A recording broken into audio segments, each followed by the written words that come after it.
عام طور پر یہ کہا جاتا ہے کہ جب سر پہ پڑے گی خود ہی کر لیں گے, واللہ ہی کبھی نہیں کریں گے.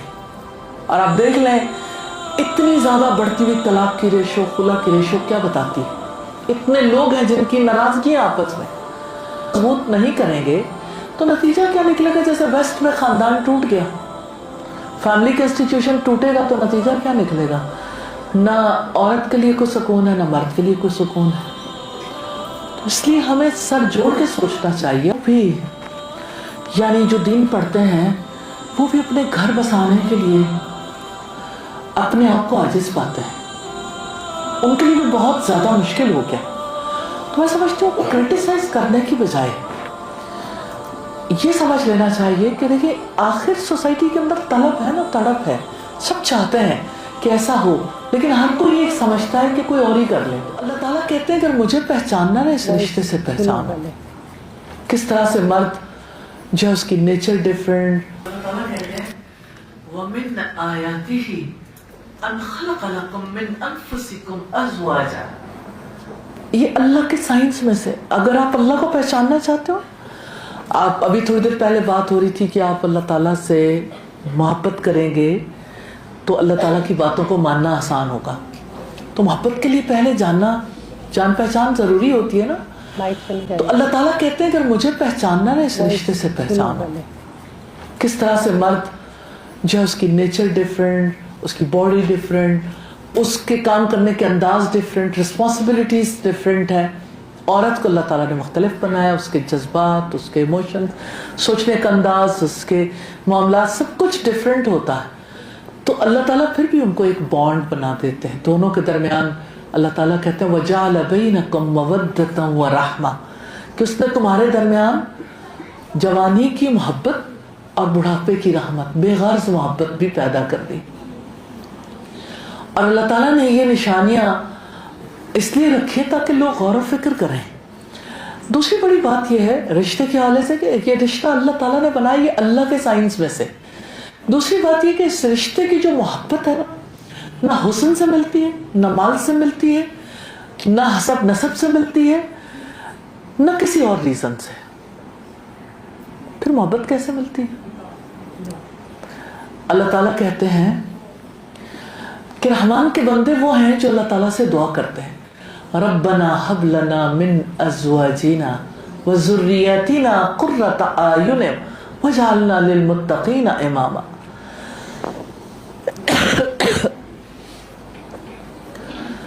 رحمان کے بندے دعا کرتے ہیں کس سے؟ جو محبت کا خالق ہے, جس نے محبت کو ڈیزائن کیا, کریٹ کیا, اور جو محبت کا مالک ہے. محبت اس کی مٹھی میں ہے, دلوں کے اندر محبت وہ چاہے تو ڈال دیتا, ورنہ محبت نہیں ہوتی, بھلے انسان کتنی کوشش کرے. ربنا حب لنا من ازواجنا وذریاتنا قرۃ اعین. اس لیے اللہ سے محبت مانگنی چاہیے کہ اس رشتے کو جو بیویوں سے ہے یا بیوی کا شوہر سے ہے اور اولاد سے جو محبت ہے, یا اللہ ان رشتوں کو آنکھوں کی ٹھنڈک بنا دے اور ہمیں متقیوں کا امام بنا دے, یعنی لیڈرشپ رول دے ہمیں. اور لیڈرشپ بھی یعنی اللہ سے بھاگنے والوں کی نہیں, متقیوں کی لیڈرشپ. تو ہر جوڑے کو یہ بھی سمجھنا چاہیے کہ یہ جو بانڈ بنا ہے نا متقیوں کا امام بننے کے لیے ملا. تو اس میں ایک یعنی ایک ویژن جو ہے اللہ سبحانہ تعالیٰ نے دیا ہے کہ آپ کا رشتہ محض جسمانی ضروریات پوری کرنے کے لیے نہیں ہے. آپ کا یہ تعلق, آپ کا یہ ریلیشن شپ محض اس لیے نہیں ہے کہ مرد کمائے, عورت گھر سنبھالے, بچے پیدا کریں, انہیں کھلائیں پلائیں اور چلے جائیں. ایک رول اور رسپانسبلٹی ہے جس کو ادا کرنا. تو ہر ایک کا اپنا اپنا رول ہے. مرد میں یعنی اس رشتے کے حوالے سے جو بیسک رسپانسبلٹیز ہیں ان کو تو پورا کرنا ہی ہے, لیکن متقیوں کا امام بننے کے لیے جو اللہ سبحانہ تعالیٰ سے دعا کرنی ہے اس کو بھی اسی طرح سے پورا کرنا ہے اللہ تعالیٰ کے فضل و کرم سے الحمدللہ. تو یہ رشتہ بوجھ نہیں رہتا جب انسان کو یہ بات سمجھ آ جاتی ہے کہ اس رشتے کی محبت اللہ تعالیٰ کی طرف سے ہوتی، اس لیے دعا کرنی ہے. اس رشتے میں اللہ کو پہچاننا ہے اور اس بانڈ کی وجہ سے متقی بننا ہے. اور یہ کہ اس رشتے کو محبت سے شروع کیا ہے، دانش مندی، عقل مندی کے ساتھ اس رشتے کو منزل تک پہنچانا ہے.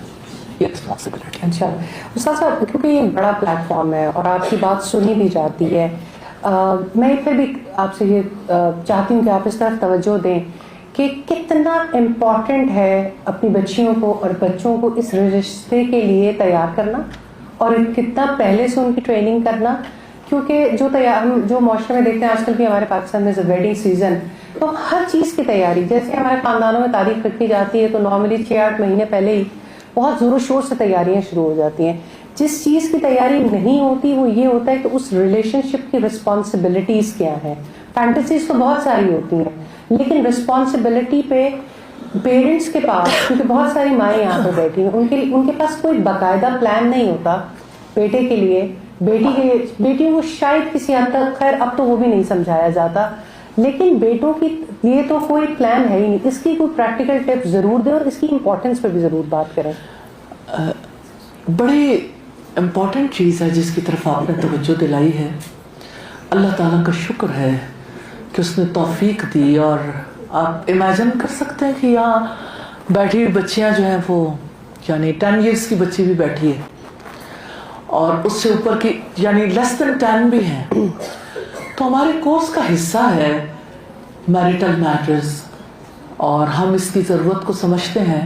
بڑا انفارچونیٹ ہے کہ سوسائٹی میں ایک بچی کو یہ نہیں سکھایا جاتا کہ آپ کو اللہ سبحانہ تعالیٰ نے کیوں پیدا کیا. بچوں کو بھی نہیں سکھایا جاتا. اور آپ نے ایک خاص سٹیج پہ جا کے جب ایک رشتہ ازدواج میں بندھنا ہے تو آپ کی کیا رسپانسبلٹیز ہیں. جب سکھایا نہیں جاتا تو نیچرلی پھر رول پلے کرنا بھی ممکن نہیں ہوتا. یہاں بیٹھی بھی ماشاءاللہ اتنی مائیں ہیں. میں آپ سے پوچھنا چاہتی ہوں کبھی آپ نے سوچا کہ میں نے اپنی بچی کو رشتہ ازدواج، میریٹل میٹرز، جو بھی اس رشتے کی ریکوائرمنٹس ہیں وہ سکھانی کہ آپ نے کس طرح اس رشتے کو نبھانا ہے. ہمارے یہاں نہ ماں باپ سوچتے ہیں، نہ خاندان والے سوچتے ہیں، نہ ہمارے ایجوکیشنل انسٹیٹیوشنس میں اس کی کوئی یعنی ضرورت محسوس کی جاتی ہے. سوسائٹی کے 4 بڑے انسٹیٹیوشنز ہیں: گھر، فیملی، آپ کا تعلیمی ادارہ اسکول، عبادت گاہ آپ کی مسجد، دینی ادارے، اور آپ کی ریاست اسٹیٹ. چاروں ادارے رسپانسبلٹی نہیں لیتے. کوئی ادارہ رسپانسبلٹی نہیں لیتا، جس کی وجہ سے صورتحال یہ ہے کہ بڑے بڑے لوگ بھی یعنی جو دین پڑھتے ہیں وہ بھی اپنے گھر بسانے کے لیے اپنے آپ کو عاجز پاتے ہیں. ان کے لیے بھی بہت زیادہ مشکل ہو گیا. تو میں سمجھتی ہوں کرٹیسائز کرنے کی بجائے یہ سمجھ لینا چاہیے کہ دیکھیں آخر سوسائٹی کے اندر طلب ہے نا، تڑپ ہے. سب چاہتے ہیں کہ ایسا ہو، لیکن ہر کوئی یہ سمجھتا ہے کہ کوئی اور ہی کر لے. کسی نہ کسی کو کرنا چاہیے. میں یہ سمجھتی ہوں کہ جو 4 سوشل انسٹیٹیوشنز ہیں چاروں کو اپنی ذمہ داری پوری کرنی چاہیے، کیونکہ خاندان بے حد اہمیت کا حامل ہے. بیسک فیملی یونٹ جو ہے خاندان ہے. بیسک جو سوسائٹی کا بیسک یونٹ ہے وہ خاندان ہے، اور خاندان 2 افراد کے ملنے سے بنتا ہے. تو جب اس انسٹیٹیوشنز کو مضبوط نہیں کریں گے تو نتیجہ کیا نکلے گا؟ جیسے ویسٹ میں خاندان ٹوٹ گیا، فیملی کا انسٹیٹیوشن ٹوٹے گا تو نتیجہ کیا نکلے گا؟ نہ عورت کے لیے کوئی سکون ہے، نہ مرد کے لیے کوئی سکون ہے.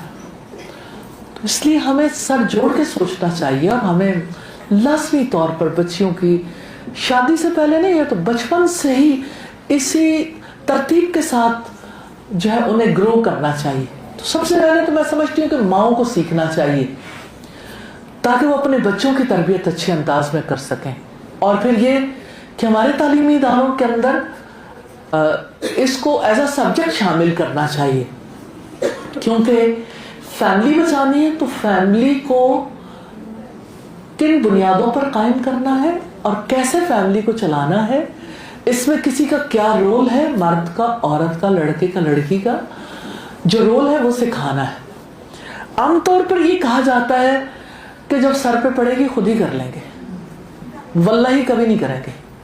اور آپ دیکھ لیں اتنی زیادہ بڑھتی ہوئی طلاق کی ریشو، خلا کی ریشو کیا بتاتی ہے. اتنے لوگ ہیں جن کی ناراضگیاں آپس میں، جو یعنی اللہ کی کتاب کو پڑھنے والے ایسے کتنے گھرانے ہیں. اور پھر آپ دیکھیں کہ جیسے دین پڑھنے والے کتنے لوگ ہیں جو فیملی لائف میں ناکام ہیں، ایک دوسرے کو سمجھ نہیں سکتے، ایک دوسرے کے بارے میں ایک دوسرے کو سپیس نہیں دیتے، ایک دوسرے کو رسپیکٹ نہیں دیتے، ایک دوسرے کو شاید ویسا انسان بھی نہیں سمجھتے. تو ہمیں ضرور اس بارے میں مل کے کوشش کرنی ہے. تو ہمیں اپنے بچوں کو ضرور اس بارے میں آگاہ کرنا ہے تاکہ ہمارا خاندان بچے، تاکہ معاشرہ ٹوٹ پھوٹ سے بچے. تو یہ جو چینج آئے گی نا ایجوکیشن سے آئے گی، اور بلیم گیم سے نہیں آئے گی، بیلنس کریٹ کرنے سے، بیلنس کریٹ کرنے سے. جی. اور یہ بات تو ذہنوں سے نکال دیں کہ سر پہ پڑے گی تو خود ہی سمجھ جائیں گے، جیسے ہم سمجھ گئے تھے، ہمیں بھی کوئی پتہ نہیں تھا.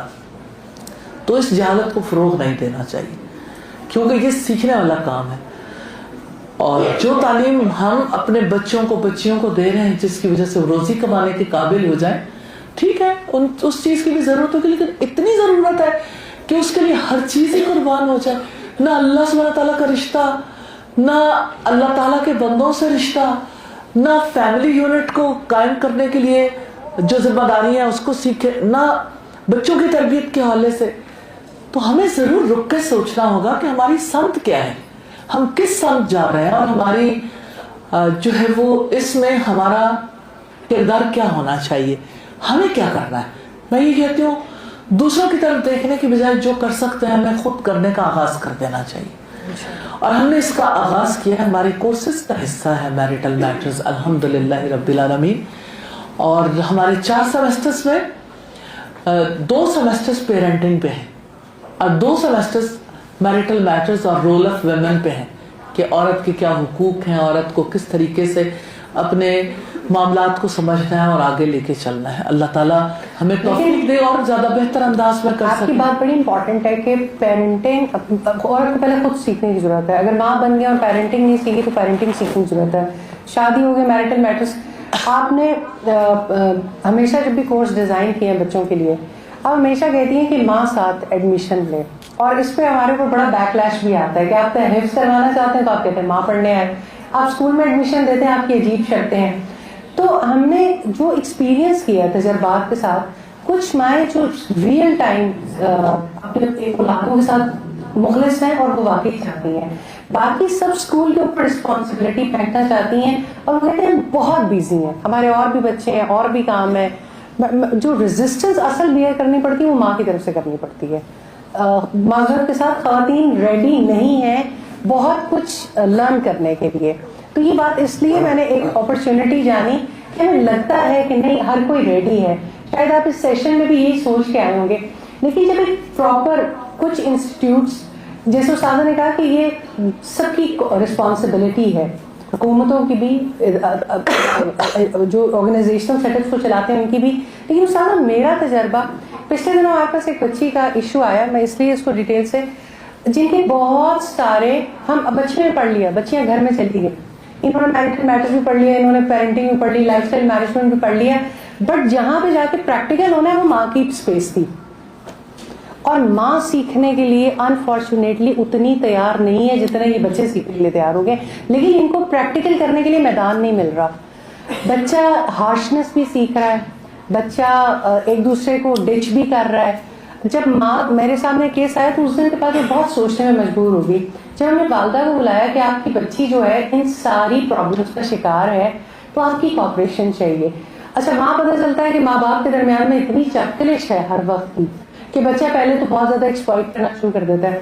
پھر اگر ماں کو کسی بھی طریقے سے کہنا چاہے کہ آپ کا سیکھنا بہت ضروری ہے تو وہ کہتے ہیں کہ یہ ایک امپوز ڈسپلن ہے. تو بات کرنے کا ریزن یہ ہے کہ یہ ہماری کامن رسپانسبلٹی ہے. مدرہڈ سیکھنا ہوگا.